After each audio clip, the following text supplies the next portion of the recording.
Assalamualaikum warahmatullahi wabarakatuh. Alhamdulillah. Alhamdulillahilladzi an'ama alaina binikmatil iman wal islam fa asbahna binikmatihi ikhwana. Allahumma sholli wa sallim ala sayyidina Muhammadin al-fatih lima ughliqa wal khatim lima sabaq nasiril haqqi bil haqq wal hadi ila siratikal mustaqim wa ala alihi haqqa qadrihi wa miqdarihil azim. Hadirin wal hadirat, para pendengar yang dimuliakan oleh Allah Subhanahu wa taala. Marilah pertama-tama kita panjatkan puja dan puji syukur kehadirat Allah Subhanahu wa taala yang telah memberikan taufik, hidayah dan inayahnya kepada kita sehingga kita masih diberi kesehatan zahir dan batin. Sholawat serta salam semoga selalu tercurah kepada junjungan kita Nabi Agung Muhammad sallallahu alaihi wasallam yang telah memberikan tarbiyah Islamiyah kepada kita, membawa umat manusia dari zaman jahiliyah menuju zaman yang terang benderang dengan perantara agama yang hak, agama yang diridhoi oleh Allah Subhanahu wa taala, yaitu agama Islam. Para pendengar rahimakumullah, ada satu sifat yang siapa saja berusaha bersifatan dengan sifat tersebut, berusaha membiasakan sifat tersebut, baik itu orang yang pandai, orang yang bodoh, maka Allah akan mencintai orang tersebut. Allah tidak pandang bulu. Siapa saja yang berusaha memiliki sifat tersebut, Allah akan mencintainya. Bukan hanya Allah saja, manusia pun juga akan mencintainya. Surga pun juga dekat dengan orang tersebut, dan orang tersebut akan jauh dari neraka. Apakah sifat itu? Dalam sebuah hadis yang diriwayatkan oleh Abi Hurairah, an Abi Hurairah radhiyallahu anin Nabi sallallahu alaihi wasallam qala. Dari Abi Hurairah, Nabi Muhammad sallallahu alaihi wasallam bersabda, as-sahi qaribun minallah wa qaribun minal jannah, qaribun minan nar, qaribun minan nas, ba'idun minan nar. Sifat itu adalah sifat pemurah, dermawan atau murah hati.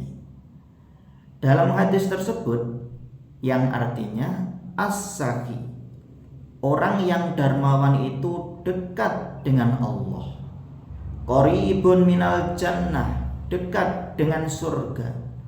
Qaribun minan nasi, dekat dengan para manusia. Ba'idun minan nar, jauh dari neraka.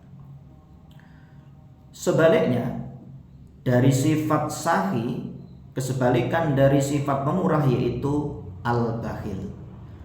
Wal bakhilu ba'idun minallah, ba'idun minal jannah, ba'idun minan nasi, qaribun minan nar.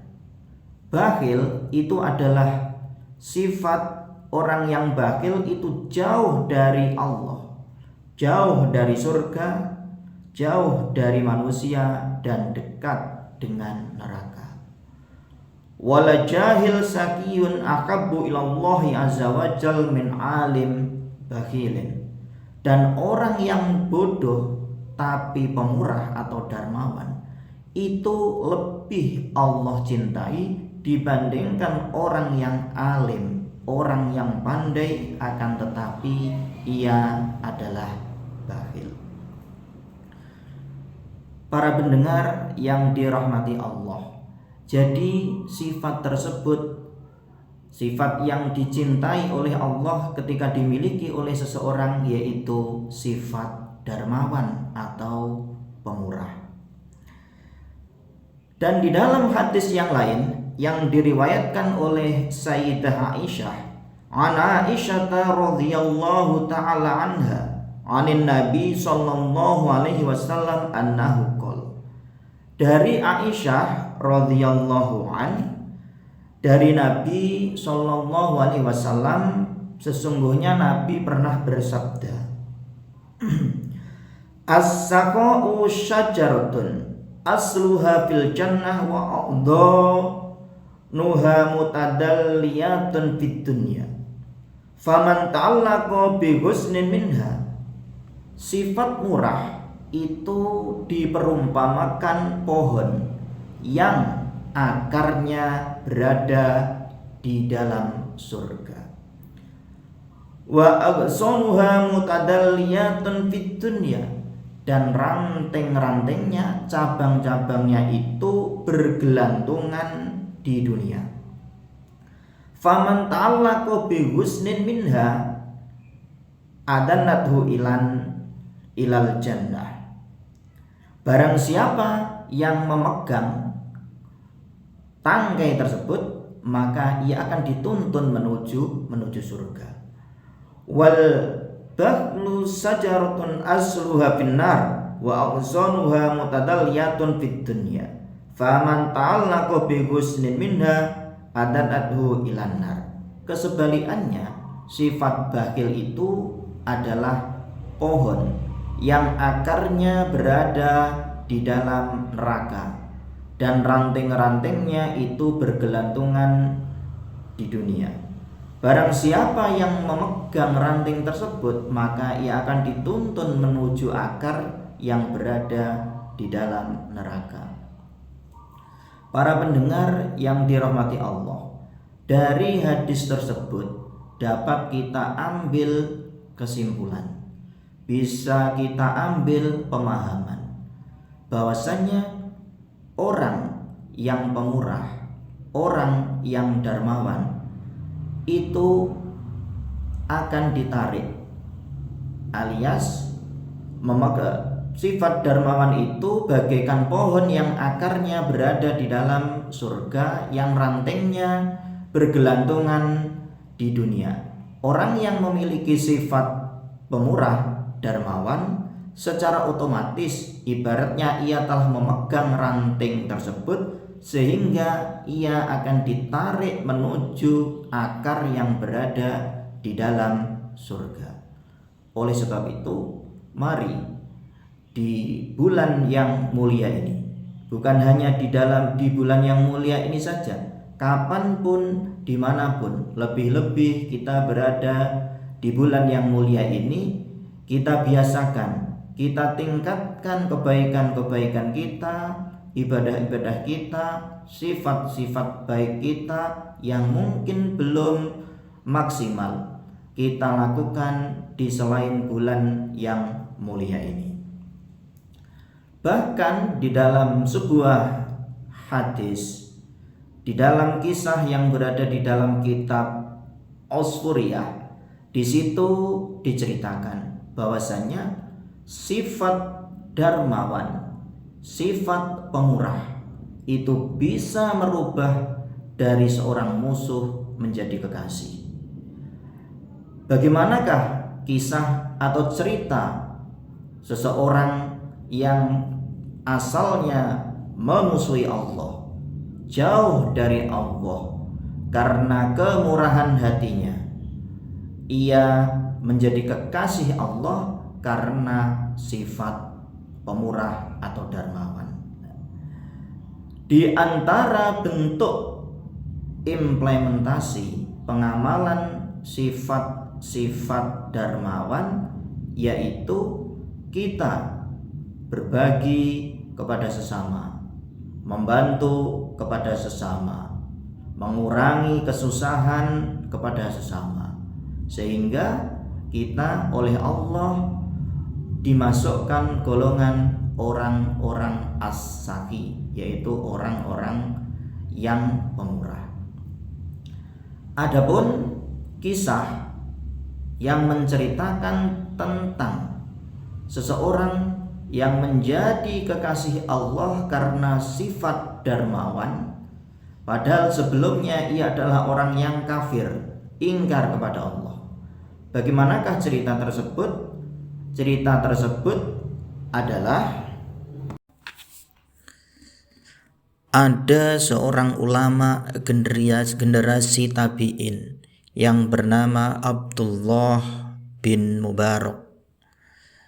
Saat itu Abdullah ibnul Mubarak melaksanakan ibadah haji di tanah Mekah Al-Mukarramah. Dalam pelaksanaannya, karena sangat lelah ketika sedang tawaf atau mengelilingi Ka'bah, secara tidak sengaja Abdullah bin Mubarak tadi itu tertidur. Di dalam tidurnya, Abdullah bin Mubarak bertemu dengan Rasulullah Shallallahu Alaihi Wasallam.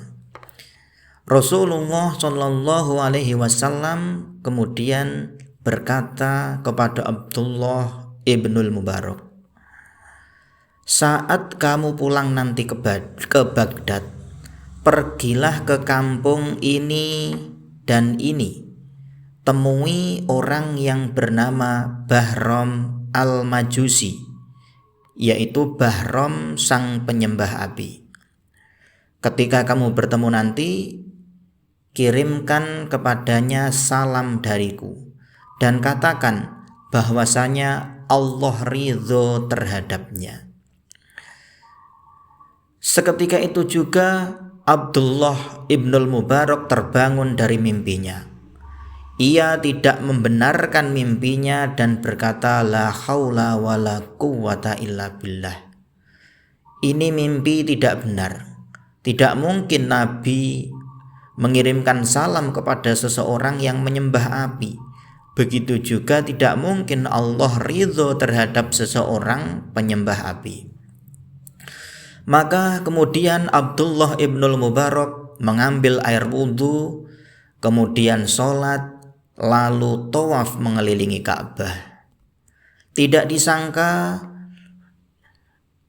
Abdullah ibnul Mubarak kembali tertidur dan mimpi seperti mimpi yang pertama.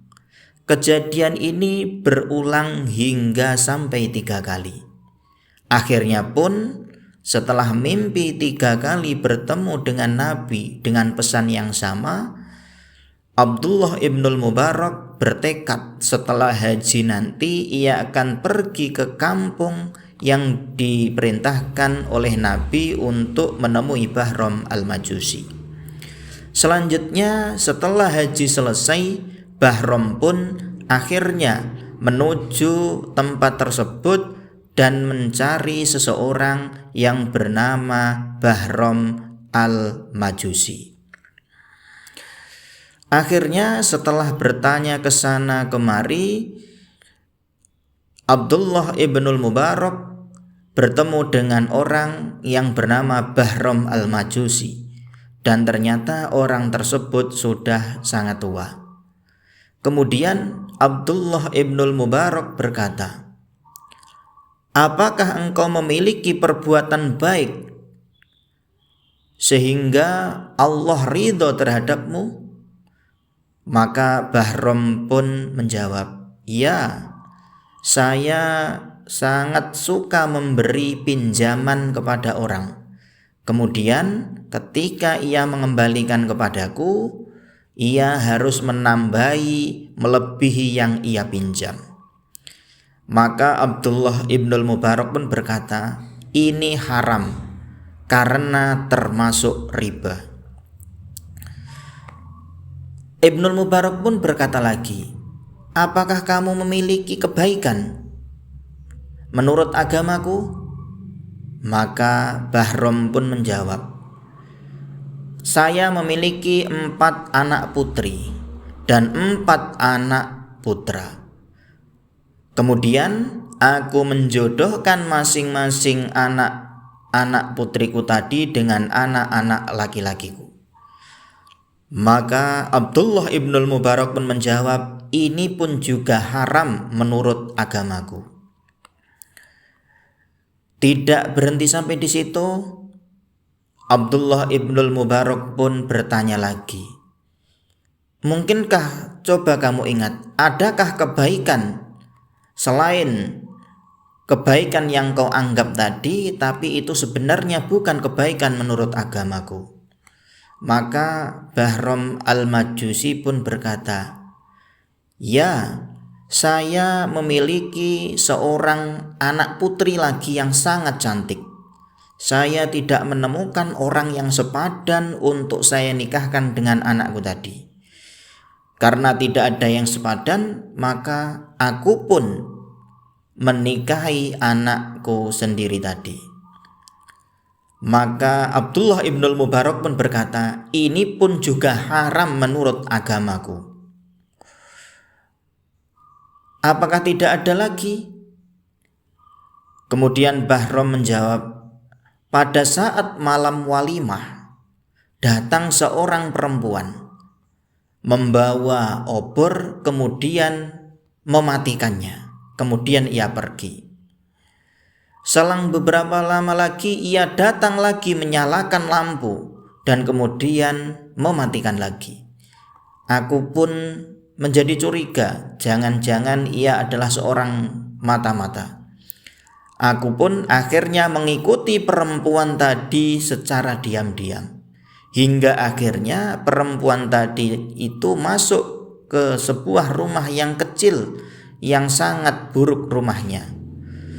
Kemudian dari dalam rumah kecil tadi itu, di balik pintu saya mendengarkan percakapan seorang perempuan tadi itu dengan anak-anaknya. Anak-anaknya berkata kepada perempuan tadi itu, wahai ibu, adakah pada malam hari ini sesuatu yang bisa kami makan? Karena sudah beberapa hari ini aku sudah tidak makan dan aku sudah tidak tahan lagi. Sang ibu pun menjawab, wahai anakku, sebenarnya aku malu untuk meminjam atau meminta kepada seseorang yang seseorang itu adalah musuh Allah. Mendengar itu, Bahram al-Majusi langsung pulang, mengambil nampan, memenuhi dengan berbagai macam makanan, dan kemudian mengasih uang dan kembali lagi ke tempat tersebut, kemudian memberikan semua tadi kepada perempuan tadi. Selanjutnya ia pulang. Mendengar jawaban atau kisah ceritanya Bahram al-Majusi memberikan sesuatu kepada perempuan yang memiliki anak banyak tadi itu, Abdullah ibnul Mubarak kemudian berkata, ini yang baru dinamakan kebaikan menurut agamaku. Sebenarnya aku kemari tadi untuk menyampaikan kabar gembira kepadamu.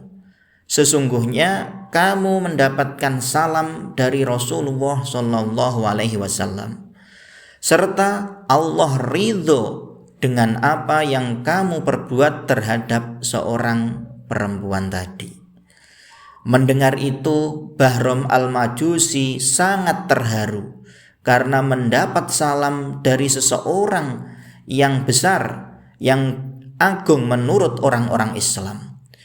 Karena itu semua, kemudian di hadapan Abdullah ibnul Mubarak, Bahram al-Majusi mengucapkan dua kalimat syahadat, asyhadu an la ilaha illallah wa asyhadu anna Muhammadar Rasulullah. Tepat setelah mengucapkan dua kalimat syahadat tadi, Bahram al-Majusi kemudian sujud dan tidak pernah bangun lagi. Dalam artian pada saat itulah Allah mencabut arwahnya Bahram al-Majusi. Dari kisah ini dapat kita ambil kesimpulan, membantu orang lain, sifat pemurah, as-sakhi atau suka berbagi adalah salah satu sifat yang sangat dicintai oleh Allah. Bahkan orang yang selama hidupnya menjadi musuh Allah tidak pernah bersujud kepada Allah. Karena pemberian yang tulus, ia mendapatkan hidayah dari Allah Subhanahu wa taala sehingga ia masuk Islam. Dan setelah mengucapkan kalimat syahadat, ia pun wafat. Tentu orang yang selama hidupnya kufur, kemudian ia mengucapkan kalimat syahadat, maka kalimat syahadat itu membersihkan, menggugurkan dosa-dosanya yang telah lampau. Oleh sebab itu, mari di bulan yang mulia ini kita gemar memperbanyak kebaikan-kebaikan, terutama membantu kepada sesama, berbagi kepada sesama, sehingga kita mendapatkan ridho dari Allah Subhanahu wa ta'ala. Semoga dari kisah Bahram Al-Majusi tadi menjadikan inspirasi bagi kita untuk menjadi orang yang lebih baik, menjadi orang yang gemar membantu orang lain, meringankan beban orang lain, dan berbagi kepada sesama. Sebab orang-orang yang memiliki sifat as-sahi, darmawan, itulah orang-orang yang kelak akan beruntung. Sebagaimana firman Allah di dalam surat Al-Hasr ayat 9, Bismillahirrahmanirrahim, wa may yuqa sukha nafsihi faulaika humul muflihun. Dan siapa yang dijaga dirinya dari kekikiran, maka mereka itulah orang-orang yang beruntung. Semoga kita semua oleh Allah dijaga, dijauhkan dari sifat kikir, sehingga kita menjadi golongan orang-orang yang muflihun, orang-orang yang beruntung. Wallahul muwafiq ila aqwamit thoriq. Wassalamualaikum warahmatullahi wabarakatuhu wa maghfiratuh.